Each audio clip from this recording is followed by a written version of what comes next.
Hey everyone, welcome back. Ready for another deep dive. Always excited to dig into some fascinating history. Well, today we're going full Bollywood.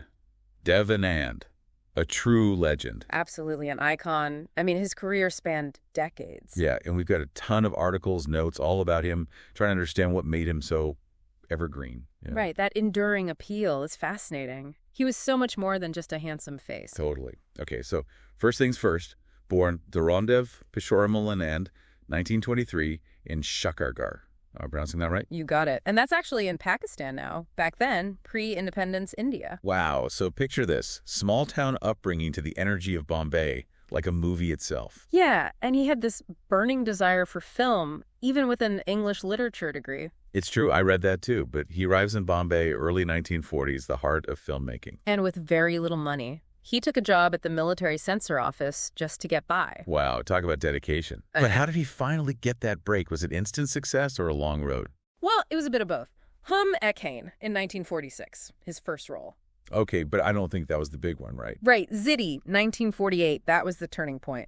Starring with Kamini Kaushal, audiences love them. You start to see that star quality. 80, got it. Yeah. But there's also a lot about his partnership with Guru Dutt. Pretty significant, wasn't it? Oh, absolutely. Baazi, 1951, revolutionary. This is where Dev Anand becomes the urban anti-hero, something quite new for Bollywood then. Interesting. Most heroes were, what, super straightforward, good guys? Yeah, very traditional.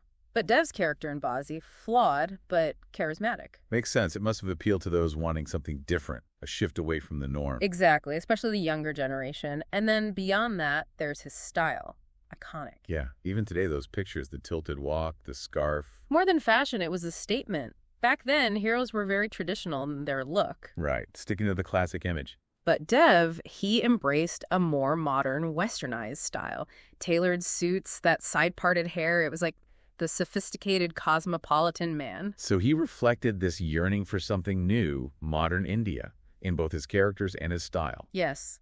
He embodied that change, a symbol of it. And this is what we call the Dev Anand era, 50s and 60s, right? Yeah. Taxi driver, CID, Kalapani. Yes. Hit after hit, he was unstoppable, cementing his place as the leading man. And then Guide. Everyone mentions it. What made it so special? Guide. So many layers. It's based on R.K. Narayan's novel, already famous, complex story, Raju, Dev's character, from tour guide to almost accidentally a spiritual guru. Whoa, that's quite a journey. Love, deceit, redemption. But how Dev portrays this transformation, the inner conflicts, it's just masterful acting. So beyond the romantic hero roles, this was a real turning point for him as an actor. For sure. And speaking of romance, every leading lady of that era was paired with him, it seemed. Right, the list is amazing. Suraya, Kalpana Kartik, Nutan. Each brought out a different side of him on screen. And his chemistry with Wahida Rahman in Guide, electric. They really became legendary pairings. Those names together are instantly recognizable. But before we dive too deep into the romance, you mentioned earlier he wasn't just a pretty face, but also a businessman. Navkatan Films. Tell me more. Navkatan. This was his vision.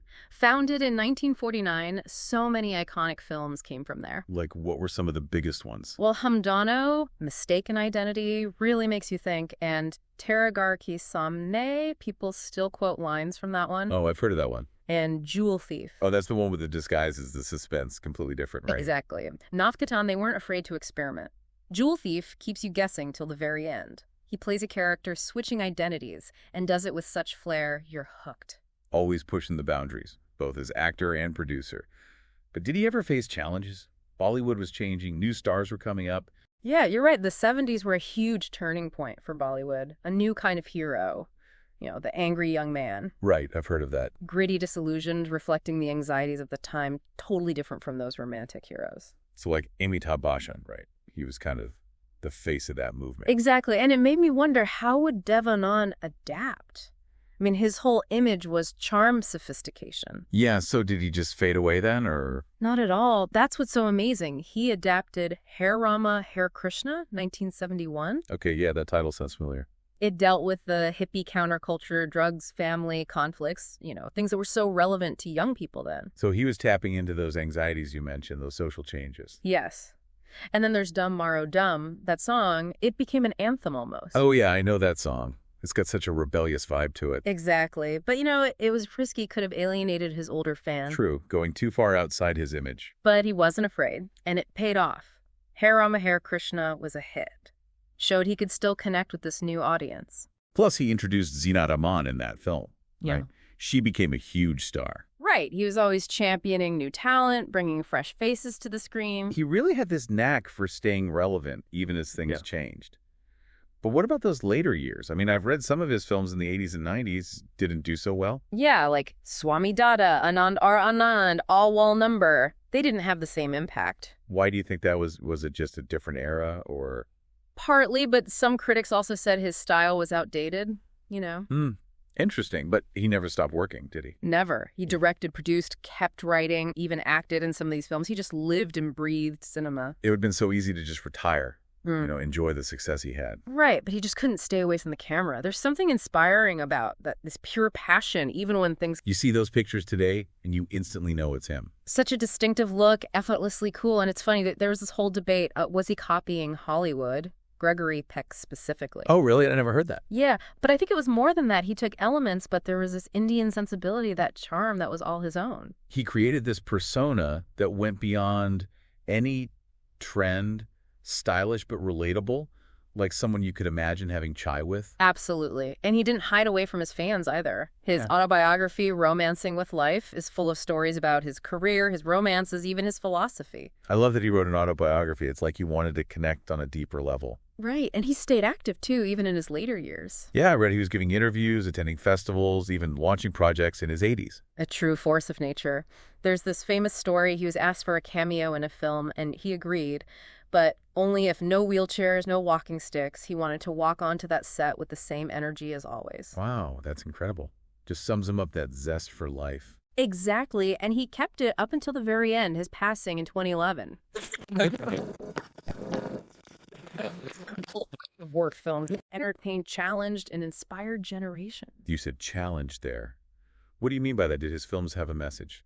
It wasn't always about preaching a specific message, but his films definitely reflected those social changes happening in India. He started in post-independence India, a time of hope, but also a lot of uncertainty. So his films dealt with those themes, those anxieties. Yes. Modernization, the clash between tradition and the new India, the aspirations of a newly independent nation, but he did it with a lightness of touch, never too serious. Right. He knew how to entertain, but also make people think. Exactly. And you see that throughout his career, Balaji questioning the typical hero guide, exploring spirituality and personal change, Hare Rama Hare Krishna tackling youth rebellion and drugs. He was always pushing boundaries, both in style and substance. And that's why his films still resonate with people today. We watch them not just to be entertained, but to understand the human experience, those complexities of life. This deep dive has been amazing. We've covered so much: his childhood, his rise to fame, his style, his romances, his production company, his ability to adapt, even his legacy as an icon. And yet it feels like we've just scratched the surface. There's always more to discover with someone like him. It really makes you think, what would Dev Anand think of Bollywood today? I know, right? It's such a different world now.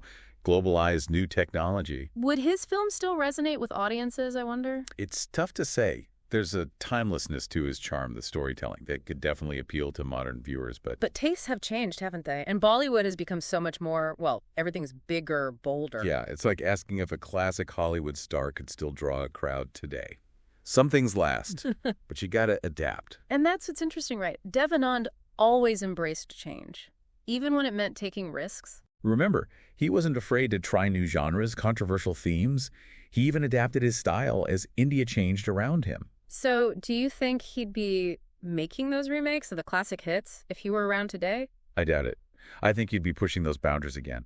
Exploring new tech, maybe even those international collaborations, I can totally see that. He always had that visionary quality looking ahead. Imagine him with CGI, creating these fantastical worlds. Oh, wow. Yeah. Or stories about the Indian diaspora, global themes, but with his unique touch. Exactly. And I bet he'd still have that charm, even in a world of superheroes and all those special effects. Because it went beyond looks. It was that connection with the audience, those stories that resonated on a human level no matter what. That's the heart of it, that evergreen quality. Filmmaking, it's about capturing the human experience, the good, the bad, and everything in between. This deep dive has been such a journey. I mean, from his childhood, his rise to fame, that iconic style, his romances, Navkatan films, how he adapted, his legacy.